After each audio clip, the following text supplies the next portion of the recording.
Relaxing అయిపోయిందా? ఇంకొక చైర్కి అన్నకి ఇప్పుడు వచ్చింది, ఇంకొక చైర్ ఇవ్వండి బ్రదర్. ప్రెస్ వాళ్ళని కూర్చోబెట్టుకోరు అంతే.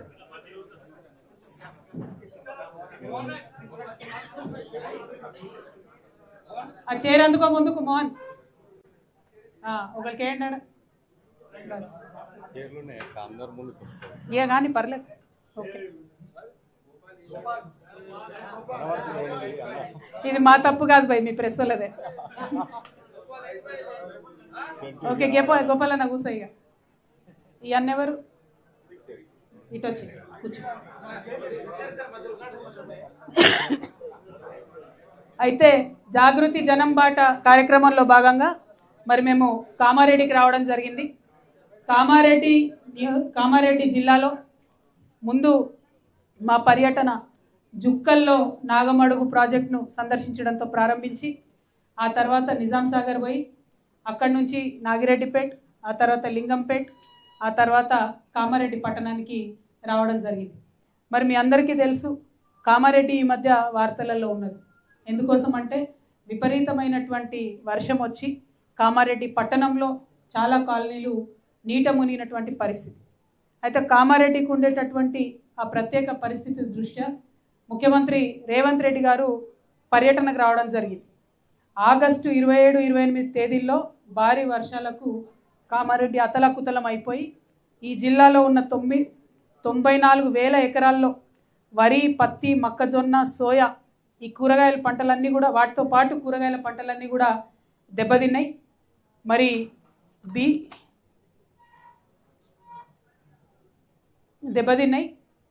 ఆ సందర్భంలో ముఖ్యమంత్రి గారు 24 ఆగస్టుకు రాకుండా బాగా వానలు పడుతున్నాయి, నా హెలికాప్టర్, నా గాలి మోటార్ గాలి ఎగురుతలేదు కాబట్టి నేను తర్వాత పర్యటనకు వస్తా అని చెప్పి సెప్టెంబర్ 4వ తారీఖు నాడు పర్యటనకు రావడం జరిగింది.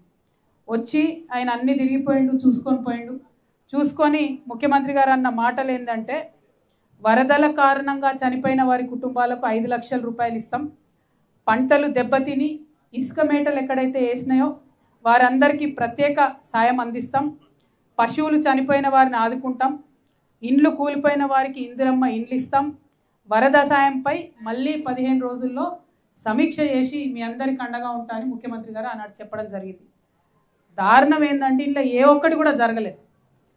కేవలం ఒక 400 ఇండ్లకు 11,000 రూపాయలు తక్షణ సహాయం కింద అందించి బయటపడ్డారంటే ఇంతవరకు ప్రభుత్వం నుంచి ఎవరు కూడా వెనక్కి తిరిగి చూసిన పరిస్థితి లేదు. నిన్న మేము పోయి మరి ఏదైతే పంటలు మునిగిపోయినటువంటి రైతులు వారి కుటుంబాలతో మాట్లాడితే వాళ్ళ బాధ కాదు, దాదాపు 2-3 ఫీట్లు ఇసుక పేరుకపోయి ఉన్నది. దాంతోపాటు కొట్టుకొచ్చినటువంటి రాళ్ళు, రప్పలు కనీసం ఆ పొతం చేసుకొని చేద్దామంటే కూడా పని వారి దగ్గర ₹1 లేనటువంటి పరిస్థితి.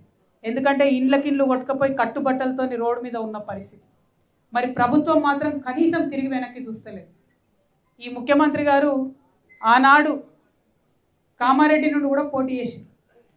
మరి చాలామంది ఆయనకు కూడా ఆ రోజు ఓటేసిండ్రు.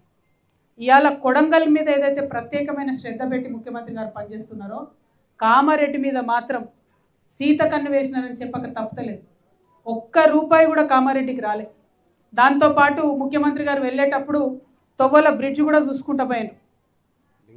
లింగంపల్లి టు కామారెడ్డి వచ్చే మధ్యలో ఉండే బ్రిడ్జ్ కొట్టుకపోయింది. అది దాన్ని కూడా ఆయన అక్కడ ఆగి చూసిండు.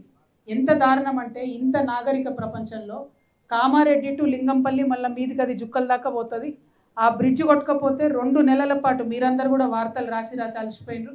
ఈ పక్క బస్సు దిగాలి, 30 ఫీట్ల లోతుకు నడవాలి, ఆ పక్క పోవాలి, అక్కడ ఆటో పట్టుకొని మళ్ళీ ఊరు దాకా పోవాలి.